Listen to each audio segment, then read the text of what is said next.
Greetings, my people.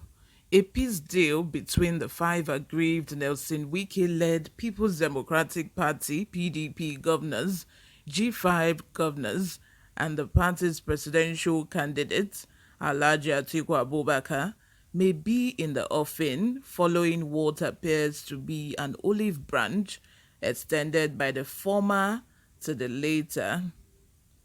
In what appears to be the biggest glimmer of hope of a possible resolution of a crisis, both camps have, within the last 48 hours, sent out signals of their readiness to give peace a chance. Wike had, while fielding questions from reporters in Bauchi after his group met with Governor Bala Mohammed, said, "I have said it several times that we are ready for reconciliation. We have never closed the door for reconciliation. All we are asking for is equity, fairness, and justice, and that is the hallmark of PDP. All we are saying, let the right things be done. When the right thing is done, the country would see that the crisis in the party is over. These G5 governors, we are saying, are the bedrock of a party, so we would not close the doors for reconciliation. We are for reconciliation any day, anytime." Barely 24 hours after Wike's statement, Atiku welcomed the G5's peace overtures. His media advisor, Paul Ibe, quoted Atiku as being upbeat about reports that Wike and his group are favorably disposed to resolving all outstanding issues. Ibe said Atiku Abubakar also expresses its commitment to a negotiation that will resolve the crisis of confidence and pave the way for a much stronger and unified PDP. The former vice president of Nigeria notes that never at any time of the differences that has ensued have the doors been shut to Governor Wike and his group. He enjoins every leader of a party and their supporters, irrespective of their leaning, to be open-minded and support the process of resolution of the extant issues.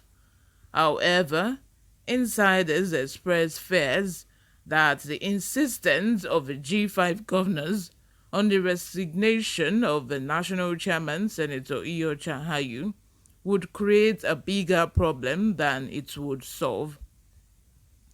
A member of the party's National Executive Committee, NEC, who also spoke on condition of anonymity so as not to further inflame passions, said provisions of Chapter 6 of our Constitution, which deals with the issue of resignation or removal of national officers, states in Section 45, subsection 2, in the case of a national chairman, he shall hand over to the deputy national chairman from his own region, that is, part of a country, who shall, without prejudice to Section 47, subsection 6 of this Constitution, act as the national chairman pending the election of a replacement. Now, Ayu is from the North Central, while our candidate is from the Northeast. If Ayu resigns, Omar Damagun, the deputy national chairman, who hails from the same Northeast like Atiku, takes over. Is this not greater injustice? If you ignore constitutionality and bring in an acting chairman from the South, the national secretary, who is from the Southeast, will have to also go for us to achieve balance. So you see, it is not as simple as it looks on the surface. Newsmen gathered at the weekend that both parties are, however, working on alternative plans should peace talks collapse irretrievably. It is learned that as part of measures to ensure they were not caught napping, some members of the Wike-led G5 governors are recruiting enforcers under various guises.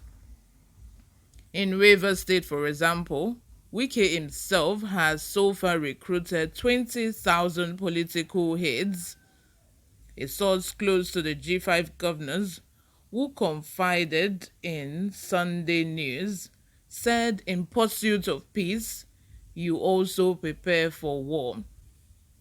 We laugh when people with little knowledge of politics claim that because some of the governors are either contesting for office or are interested in installing their successor, the presidential candidate can do as he pleases.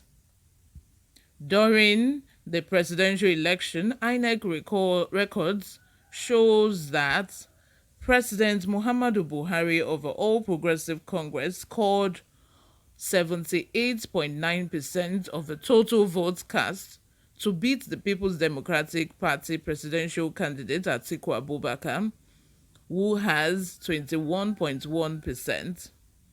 A week later, during the governorship election, based on the results collated at the State Collation Center, the PDP candidate polled 1,014,353 votes from 43 out of 44 local government areas against the incumbent APC governor's votes.